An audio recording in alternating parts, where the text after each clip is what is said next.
Hello बच्चों, कैसे हो सब।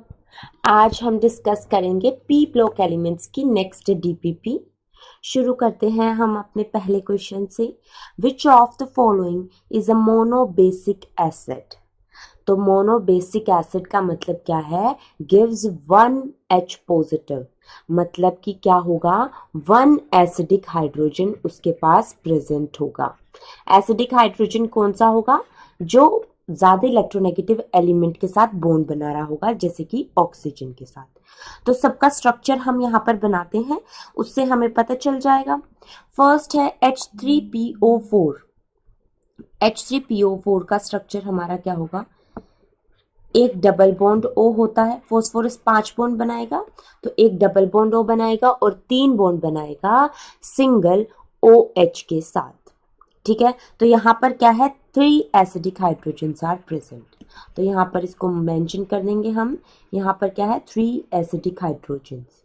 अब ऑप्शन बी में हमें क्या गिवन है? H3PO3। H3PO3 का स्ट्रक्चर किस तरीके से होगा? यहाँ पर 3 ऑक्सीजन है हमारे, ठीक है। अगर और फॉस्फोरस क्या बनाता है? 5 बॉन्ड। तो यहाँ पर उसने एक डबल बॉन्ड O बना लिया, ठीक है। अब 2 ऑक्सीजन जो बचे हैं वो क्या बॉन्ड बनाते हैं? सिंगल बॉन्ड बनाते हैं OH की तरह। और एक क्या होता है हमारा? पीएच बॉन्ड होता है।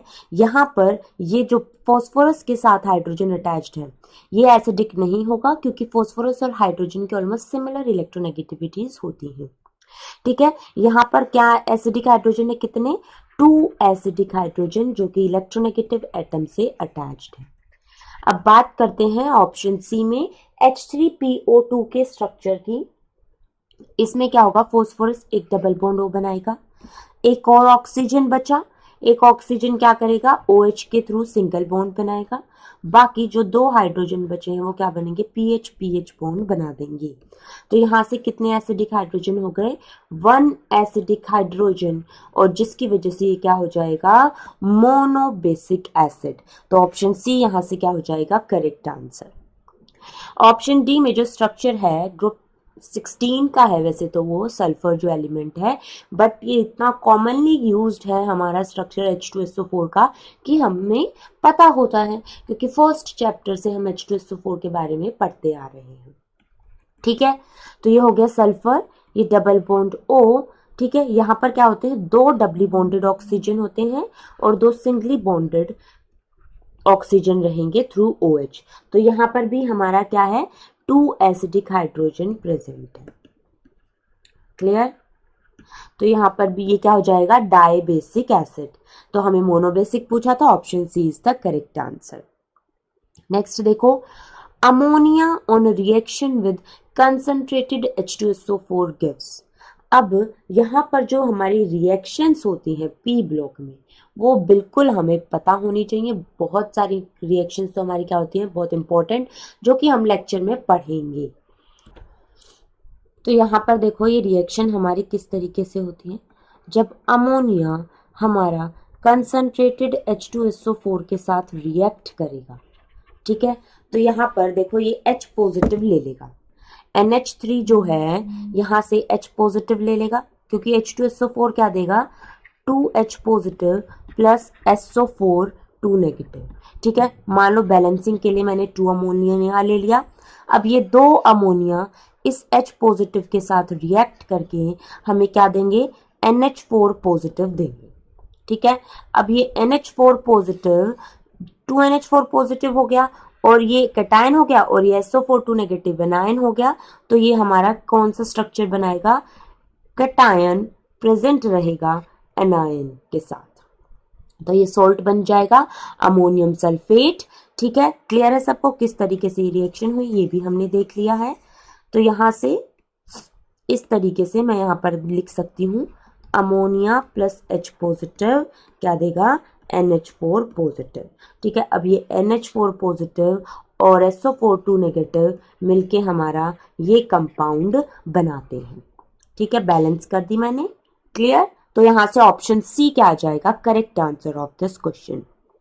नेक्स्ट देखो अब क्या है, विच of the following paramagnetic in gaseous state, तो गैशियस स्टेट में कौन सा पैरामैग्नेटिक रहेगा, तो जिसके पास क्या होंगे, ऑड नंबर ऑफ इलेक्ट्रॉन्स, क्या होंगे, odd number of electrons. Clear. तो यहां से देखो ऑप्शन ए से हम शुरू करते हैं। ऑप्शन ए में नाइट्रोजन प्लस ऑक्सीजन में नंबर ऑफ इलेक्ट्रॉन्स अगर मैं काउंट करूं तो क्या होता है 7 + 8, दिस इज इक्वल्स टू 15। तो यहां पर क्या है, odd number of electrons, odd number of electrons है तो ये हमारा क्या होगा, पैरामैग्नेटिक होगा। ठीक है, तो यहां से ऑप्शन ए क्या आ जाएगा, correct answer of this question. Clear है यहां से। तो इसका स्ट्रक्चर भी अगर मैं बनाऊं तो देखो किस तरीके से बनता है NO का।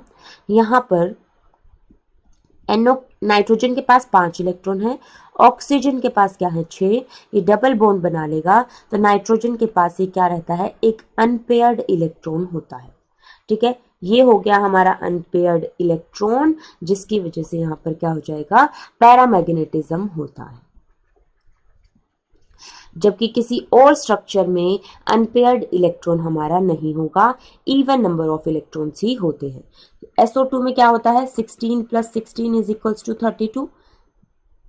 सिर्फ वैलेंस इलेक्ट्रॉन्स भी हम काउंट कर सकते हैं, total number of electrons count करने की भी जरूरत नहीं है, क्योंकि जो इनर इलेक्ट्रॉन्स होते हैं वो तो सारे पेयर्ड ही होते हैं। यहाँ पर देखो कितना हो जाएगा, 8 + 2 इज इक्वल्स टू 10, और CO2 में कितना हो जाएगा, कार्बन में 6 हो गए, 2 ऑक्सीजन में कितने हो जाएंगे 16, तो 16 + 6 हमारा कितना है 22 के इक्वल आ जाएगा। ठीक है, नेक्स्ट क्वेश्चन देखो अब, ammonium compound which on heating gives nitrogen gas is, तो यहां पर हमें बताना है कि अमोनिया का कौन सा कंपाउंड होता है जो हीटिंग पर नाइट्रोजन गैस देगा। तो ये हमारा होता है method of preparation of nitrogen gas. अगर हीटिंग की बात करें तो 2 तरीके से हमारी नाइट्रोजन गैस मिल सकती है, 2 अमोनिया के कंपाउंड, वैसे तो ज्यादा होते हैं, ठीक है, बट हमें यहाँ पर नाइट्रोजन गैस चाहिए तो डिफरेंट कंपाउंड्स को हीट करेंगे तो देखो क्या होगा हमारे पास, एक तो होता है अमोनियम बाइकार्बोनेट। ठीक है, अमोनियम बाइकार्बोनेट, यहाँ पर ये गिवन नहीं है, इसको हीट करते हैं तो हमारे पास क्या मिलता है, नाइट्रोजन गैस मिलती है। ठीक है, और दूसरा अमोनिया का कंपाउंड यहाँ पर जो गिवन है वो है NH4NO2, तो ये ध्यान देना है, यहाँ पर क्या है हमारा NO2 है, तो NO3 वाला क्या हो जाएगा, इनकरेक्ट ऑप्शन हो जाएगा। तो इसको जब हम हीट करते हैं तो हमें क्या मिलता है, N2 + 2H2O, तो यहां से ऑप्शन डी क्या आ जाएगा, करेक्ट आंसर। ऑप्शन 1 में हमें कार्बोनेट गिवन है, कार्बोनेट की हीटिंग पर हमें क्या मिलता है, CO2 गैस जनरली मिलती है। ठीक है, फिर हमें ऑप्शन बी में देखो क्या गिवन है, ये तो हो गया डी का, ऑप्शन बी में हमें NH4Cl है, इसकी हम हीटिंग नहीं करते, इसके एक्वस सॉल्यूशन को रिएक्ट कराते हैं NaNO2 के एक्वस सॉल्यूशन से। ये भी method of preparation of N2 gas है, बट यहाँ पर इसको हीट करने से N2 नहीं मिल रही है। ठीक है, यहाँ पर क्या रिक्वायरमेंट हो रही है कि इसको हमें NaNO2 के साथ रिएक्ट कराना है, हीटिंग इज नॉट रिक्वायर्ड। ठीक है, क्लियर है यहाँ से। तो यहाँ से हमारा ये क्या होता है, लेबोरेटरी प्रिपरेशन होता है। ठीक है, लेबोरेटरी प्रिपरेशन, और इसको हम क्या कहते हैं, हीटिंग पर नाइट्रोजन गैस देना, मतलब कि डीकम्पोजिशन हम यहाँ पर कर रहे हैं। नेक्स्ट क्वेश्चन देखो अब क्या है, P4 + 3NaOH + 3H2O gives A plus this compound, here A is, तो ये फॉस्फोरस की एक बहुत ही इंपॉर्टेंट रिएक्शन है हमारी। तो देखो यहाँ पर हमारे क्या क्या कंपाउंड मिलते हैं, ये होता है हमारा method of preparation of phosphine gas. ठीक है, तो यहाँ पर हम लिखेंगे method of preparation of phosphine gas. इसमें हम क्या करेंगे, फॉस्फोरस को NaOH के साथ रिएक्ट कराएंगे विद वाटर, ठीक है, एक्वस सॉल्यूशन रहेगा, तो हमें PH3 जो कि A गिवन है यहाँ पर, और हमें क्या मिलता है NaH2PO2। अब ये जो NaH2PO2 है इसका नाम हमारा क्या होता है, सोडियम हाइपोफॉस्फाइट। ठीक है, इससे रिलेटेड भी क्वेश्चन आते हैं, तो ये कंपाउंड भी हमें याद रखना है कि साइड में हमारा कौन सा कंपाउंड बन रहा है, दैट इज सोडियम हाइपोफॉस्फाइट। तो यहां से तो हमारा ऑप्शन बी क्या हो जाएगा, करेक्ट आंसर। नेक्स्ट देखो अब, विच of the following oxides of nitrogen on hydrolysis forms a mixture of acid. तो यहाँ पर हमें बताना है कौन सा ऑक्साइड है नाइट्रोजन का जिसके हाइड्रोलिसिस पर एक से ज्यादा एसिड बन रहे हैं। ठीक है, तो देखो जब N2O4 को हम रिएक्ट कराते हैं वाटर के साथ, हाइड्रोलिसिस करते हैं, तो हमें दो कंपाउंड मिलेंगे, एक HNO3 और एक मिलता है HNO2। दोनों के दोनों ही हमारे क्या है, एसिड। HNO3 क्या होता है, नाइट्रिक एसिड होता है, और HNO2 हमारा क्या होता है, नाइट्रस एसिड होता है। तो यहां से ऑप्शन ए क्या आ जाएगा, correct answer of this question. N2O3 को जब वाटर के साथ रिएक्ट कराते हैं तो सिर्फ HNO2 मिलता है, और N2O5 को जब H2O के साथ रिएक्ट कराएंगे, हाइड्रोलिसिस करेंगे, तो सिर्फ HNO3 मिलता है। ठीक है, तो यहां से हमारा ऑप्शन 1 क्या है, correct answer of this question. Clear. Next question देखो अब क्या है, ammonia is formed by the Haber's process N2 + 3H2 gives 2 ammonia. Delta H negative है, मतलब कि ये हमारी क्या रहेगी, एक्सोथर्मिक रिएक्शन। क्या है, exothermic reaction. The favourable conditions for the ammonia is, ठीक है, ये रिएक्शन हमारी किस में रहती है, इक्विलिब्रियम में ये रिएक्शन रहती है। तो इक्विलिब्रियम का यहां पर देखो कॉन्सेप्ट लगेगा हमारा कि फॉर एक्सोथर्मिक रिएक्शन, ध्यान से देखेंगे टेम्परेचर की कंडीशन हम कैसे बताएंगे। फॉर एक्सोथर्मिक रिएक्शंस हमारा क्या होता है, हाई टेम्परेचर क्या फॉलो करता है, बैकवर्ड रिएक्शन, और लो टेम्परेचर हमारा क्या फॉलो करता है, low temperature favours forward reaction. ठीक है, लो टेम्परेचर क्या फेवर करता है, फॉरवर्ड रिएक्शन को फेवर करेगा। ठीक है, तो फॉर्मेशन ऑफ अमोनिया मतलब कि हमें फॉरवर्ड रिएक्शन की फेवरेबल कंडीशंस बतानी है। ठीक है, अब बात करते हैं प्रेशर की। प्रेशर के लिए हम क्या निकालते हैं, डेल्टा एन जी। तो इस रिएक्शन के लिए डेल्टा एन जी की वैल्यू क्या होगी, 2 - 4, दिस इज इक्वल्स टू -2। तो डेल्टा एन जी हमारा क्या है, लेस देन 0। तो इस केस में हमारा क्या होता है, हाई प्रेशर क्या करता है, फेवर्स फॉरवर्ड रिएक्शन।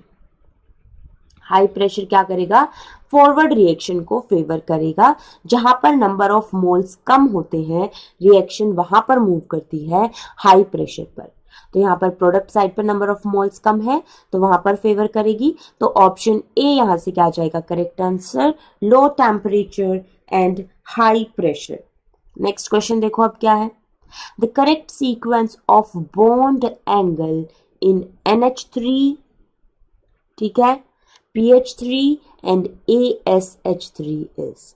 तो ट्राई हैलाइड्स के बॉन्ड एंगल का ऑर्डर हमें यहां पर बताना है। देखो अब ध्यान से, तो ये क्वेश्चन हमने हाइब्रिडाइजेशन चैप्टर में भी अच्छे से पढ़ा हुआ है।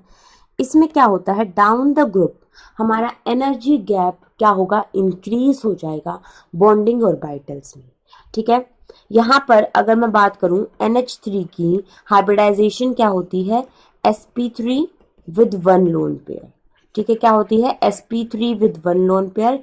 इस लोन पेयर की वजह से क्या होता है, loan pair bond pair repulsion, और इसका बॉन्ड एंगल हमारा जिसकी वजह से क्या आ जाता है, 107 डिग्रीज होता है। ठीक है, this is the bond angle. ये क्या है, हमारे आइडियल टेट्राहेड्रल बॉन्ड एंगल से कम होता है। ठीक है, क्यों, due to lone pair bond pair repulsion. अब जब हम मूव करते हैं डाउन द ग्रुप, तो इस चीज को अब हम यहां पर समझेंगे। As we move down the group, क्या होगा, एनर्जी बिटवीन, ठीक है, एनर्जी बिटवीन बॉन्डिंग ऑर्बिटल्स, या बोलेंगे energy gap between bonding orbitals. Bonding orbitals कौन से हैं हमारे, ग्रुप 15 एलिमेंट्स, ठीक है, एंड हाइड्रोजन। ये दो बॉन्डिंग ऑर्बिटल हमारे रहेंगे, क्योंकि इन्हीं के बीच में हमारा क्या बन रहा है, बॉन्ड। क्या कर रहा है, इंक्रीज कर रहा है, बॉन्डिंग ऑर्बिटल्स का एनर्जी गैप इंक्रीज कर रहा है, जिसकी वजह से एक्सटेंट ऑफ हाइब्रिडाइजेशन क्या हो जाएगा, कम हो जाएगा। क्योंकि फॉर हाइब्रिडाइजेशन हमारा क्या होता है, energy of orbitals are quite similar, energy of orbitals is almost similar, ठीक है, क्लियर। ये हमारी क्या होती है, हाइब्रिडाइजेशन की रिक्वायरमेंट होती है। तो यहाँ पर क्या हो गया, ये ऑलमोस्ट सिमिलर होती है। जब यहाँ पर एनर्जी गैप इंक्रीज हो गया तो extent of hybridization as a result क्या होगा, एक्सटेंट ऑफ हाइब्रिडाइजेशन डिक्रीज हो जाएगा, and pure p orbitals and pure p orbitals are involve in bonding. तो ये कॉन्सेप्ट होता है हमारा। अब प्योर पी ऑर्बिटल्स हमारे क्या होते हैं, 90 डिग्री के एंगल पर प्लेस्ड होते हैं, ठीक है, which are at 90 degree to each other, ठीक है।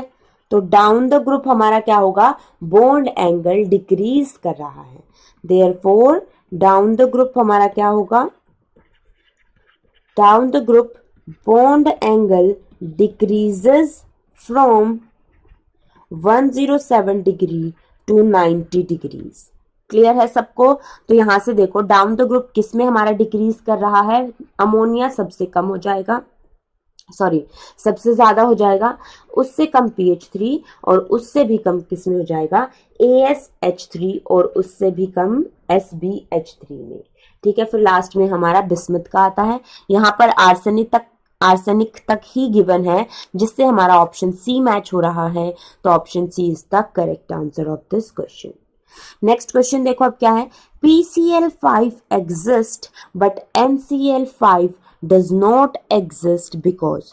तो इसका रीजन हमें बताना है, क्योंकि NCl5 में नाइट्रोजन के पास क्या होता है, nitrogen does not have vacant orbital, vacant d orbital, ठीक है, टू एक्सपेंड इट्स ऑक्टेट, ठीक है, टू एक्सपेंड इट्स ऑक्टेट। तो वो हमारा मैक्सिमम से मैक्सिमम 4 बॉन्ड बना सकता है, और वो 4 बॉन्ड भी बनाएगा तो उसमें क्या आता है, उस पर पॉजिटिव चार्ज आता है, जैसे कि NH4 पॉजिटिव में, ठीक है, क्योंकि वो एक क्या बनाता है, कोऑर्डिनेट बॉन्ड बनाएगा, ठीक है। जबकि बात करें अगर हम फॉस्फोरस की, फॉस्फोरस के पास क्या होता है, वैकेंट d ऑर्बिटल होता है, जिसकी वजह से हमारा वो क्या करेगा, वैलेंसी अपना ऑक्टेट एक्सपेंड कर लेगा। देखो ग्राउंड स्टेट की अगर मैं बात करूं फॉर फॉस्फोरस, लास्ट में हमारा क्या आता है, इसमें इलेक्ट्रॉन्स कहां पर फिल किए जाएंगे, 3s2, ठीक है, एंड 3p3, ठीक है, ये हो गया 3p3, और इसके बाद हमारा 3d ऑर्बिटल क्या होता है, वैकेंट होता है। तो एक्साइटेड स्टेट में हमारा ये इलेक्ट्रॉन क्या होता है, यहां पर चला जाता है। तो ये हो जाएगी हमारी excited state of phosphorus. Excited state of phosphorus में 3s में एक इलेक्ट्रॉन है, 3p क्या है, हाफ फिल्ड है, और 3d में भी हमारा क्या आ गया, एक इलेक्ट्रॉन आ गया। तो इस तरीके से यहाँ पर क्या हो जाएगा, सारे एक एक अनपेयर्ड इलेक्ट्रॉन्स के साथ Cl क्या बना लेगा, एक एक बॉन्ड बना लेगा, जिसकी वजह से हमारा PCl5 एग्जिस्ट करेगा बट NCl5 नहीं करता है। तो यहाँ से ऑप्शन सी क्या आ जाएगा, correct answer. Availability of vacant d orbital in phosphorus but not in nitrogen. एक और चीज मैं यहाँ पर देखूंगी, देखो नाइट्रोजन का जो ग्राउंड स्टेट होता है वो क्या होता है, 2p3, ठीक है, ये होता है। इसको मैं यहाँ पर क्लियरली मेंशन कर देती हूँ, दिस इज 2p3। तो ज्यादा से ज्यादा देखो ये क्या कर सकता है, इसके साथ मान लो एक बॉन्ड बना लिया, इसके साथ एक बॉन्ड बना लिया, इसके साथ, बट इसके साथ ही क्या करेगा, कोऑर्डिनेट बॉन्ड बनाता है। ठीक है, यहाँ पर इसकी क्या होती है, कोऑर्डिनेट बॉन्ड की फॉर्मेशन होगी, जिसकी वजह से NH4 पॉजिटिव बनेगा। क्लियर है यहाँ से? तो ऑप्शन सी क्या आ जाएगा करेक्ट आंसर। नेक्स्ट देखो, PBr5 in solid state exist as PBr4 positive and Br negative. The expected shape of PBr positive is. तो हमें क्या बतानी है, इसकी शेप बतानी है। तो देखो, एक तो PBr4 पॉजिटिव में पॉजिटिव चार्ज की वजह से क्या होगा, 1 electron less than valence electrons. तो फॉस्फोरस के पास क्या होंगे, 4 इलेक्ट्रॉन्स होंगे विद 1 पॉजिटिव साइन, और यहाँ पर चारों इलेक्ट्रॉन्स के साथ Br क्या बनाएगा, सिंगल बॉन्ड बना लेगा। ठीक है, तो यहाँ पर ये हमारा सिंगल बॉन्ड बन गया, PBr4 पॉजिटिव बन गया, PBr4 पॉजिटिव बन गया। तो यहाँ से स्टेरिक नंबर देखो कितना आ गया, 4। तो हाइब्रिडाइजेशन क्या आ जाएगी हमारी, sp3, जिसकी वजह से हमारा शेप क्या आ जाएगी, टेट्राहेड्रल शेप आ जाएगी, क्योंकि क्या है, 0 लोन पेयर हमारे प्रेजेंट है। तो यहां से ऑप्शन ए क्या आ गया करेक्ट आंसर। नेक्स्ट देखो, the ratio of bridged oxygen to apical oxygen in P4O10 is. तो यहां पर सबसे पहले हमें पता होना चाहिए P4O10 का स्ट्रक्चर, उसके बाद हम देखेंगे कि ये कौन सा एपिकल ऑक्सीजन कौन सा रहेगा और हमारा ब्रिजेड ऑक्सीजन कौन सा रहेगा। क्लियर? तो देखो स्ट्रक्चर बनाते हैं हम P4O10 का। यहाँ पर इस तरीके से जो चारों हमारे फॉस्फोरस हैं उनमें POP लिंकेज होगी। ठीक है, क्या होगी यहाँ पर, POP लिंकेज। ये मैं यहाँ पर स्ट्रक्चर बना देती हूँ ताकि और क्लियर हमें यहाँ पर हो जाए। ये है POP लिंकेज, कितनी हो गई, 4। अब बीच में ये और जो ऑपोजिटली प्लेस्ड हमारे फॉस्फोरस हैं इनमें भी हमारी POP लिंकेज होती है इस तरीके से। ठीक है, ये होते हैं हमारे ब्रिजेड ऑक्सीजन्स, और हर फॉस्फोरस पर क्या रहेगा, एक डबल बॉन्ड ओ रहेगा, इसको हम क्या कहते हैं, एपिकल। तो ये है देखो ब्रिजेड ऑक्सीजन हमारे यहाँ पर कितने हो गए, 6 हो गए, और अगर एपिकल की बात करें, एपिकल ऑक्सीजन हमारे यहाँ पर कितने हो गए, 4। तो रेशियो अगर मैं लूं तो कितना आ जाएगा, 6/4, दिस इज इक्वल्स टू 3/2। तो ऑप्शन ए क्या हो जाएगा करेक्ट आंसर। तो ये मैं इसको मेंशन भी कर देती हूँ, ये हमारे क्या होते हैं, एपिकल ऑक्सीजन, और ये होते हैं ब्रिजेड ऑक्सीजन। नेक्स्ट क्वेश्चन देखो अब, विच of the following produces H3PO4, method of preparation of H3PO4। तो शुरू करते हैं देखो ऑप्शन 1 से। तो फर्स्ट रिएक्शन देखो हमारी क्या रहेगी, phosphorus upon oxidation with concentrated nitric acid HNO3। ठीक है, तो ये क्या देता है हमें, ये देता है H3PO4 प्लस H2O, और हमारी यहाँ पर NO2 गैस रिलीज होती है। ठीक है, बैलेंसिंग इसकी इस तरीके से रहेगी, मैं बैलेंस्ड इक्वेशन यहाँ पर लिख देती हूँ। तो यहाँ से बैलेंसिंग से हमें क्या मिल गया, H3PO4 जब हम फॉस्फोरस की ऑक्सीडेशन करते हैं with nitric acid. Second reaction है हमारी calcium phosphate upon reaction with sulphuric acid. तो यहाँ पर इसकी रिएक्शन भी हम लिखेंगे।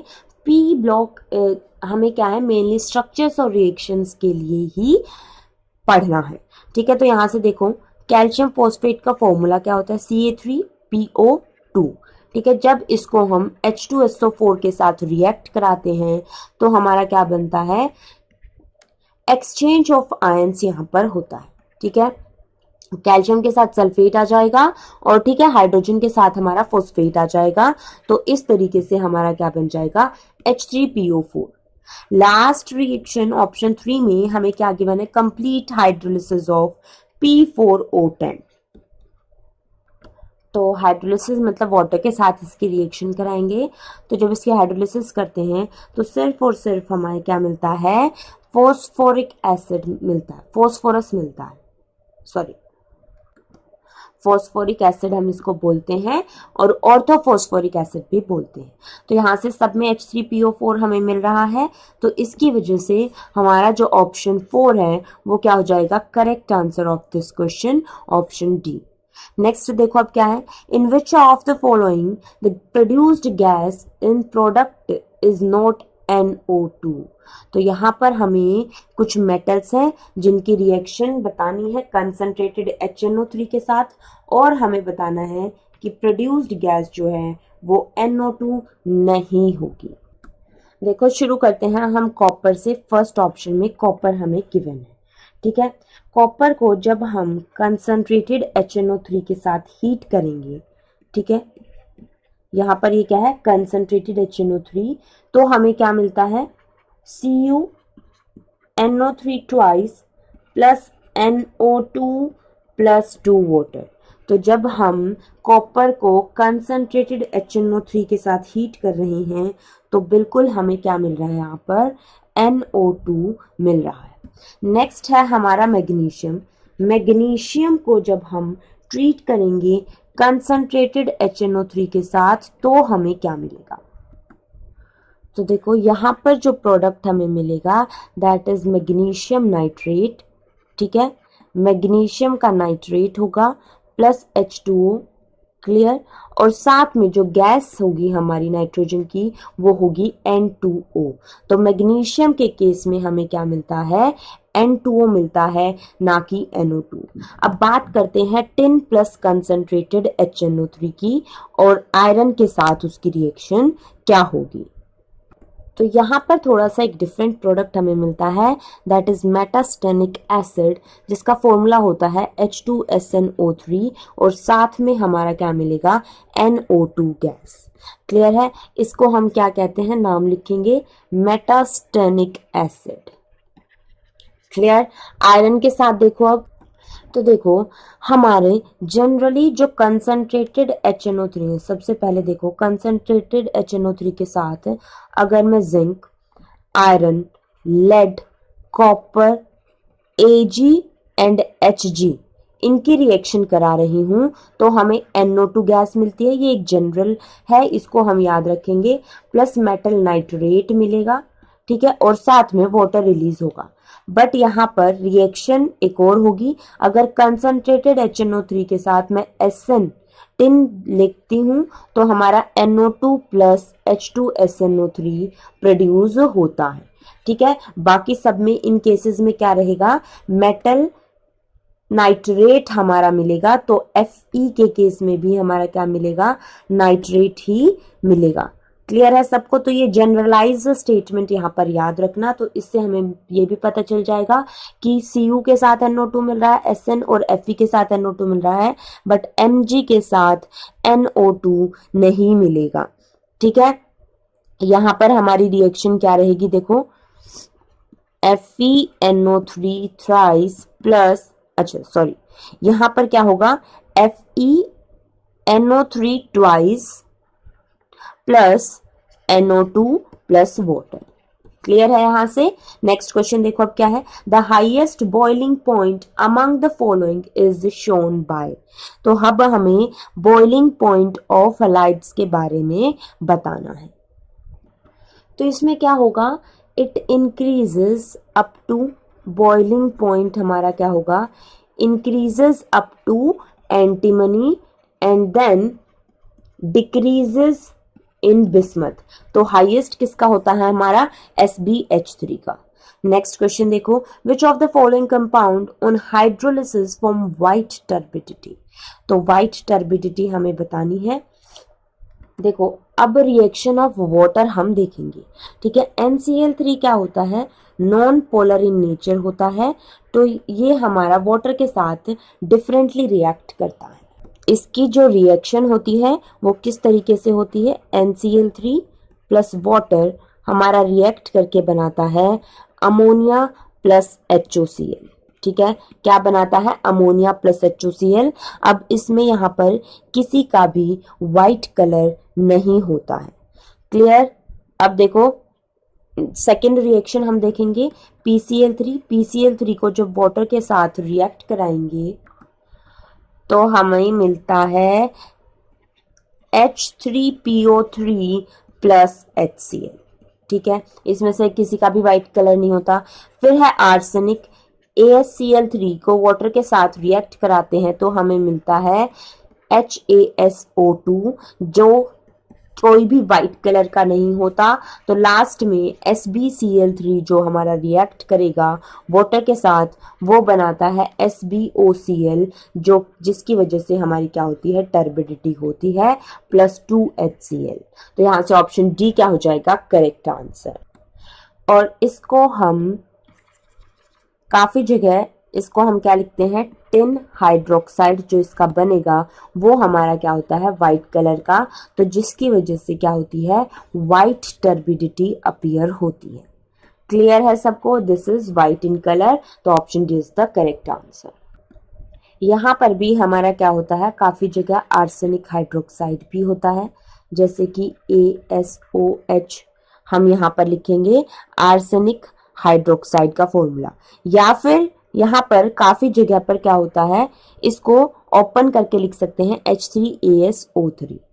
ठीक है, क्लियर है यहाँ से? बट मेन जो रहेगा वाइट टर्बिडिटी हमेशा टिन क्लोराइड की हाइड्रोलिसिस पर ही रहेगी। तो यहाँ से हमारा ऑप्शन डी क्या आ जाएगा? Correct answer. तो ये थी हमारी DPP। आई गेस सबको सारे क्वेश्चंस क्लियर हो गए होंगे। That's all about it. Thank you very much बच्चों, and I wish you all the best for your future.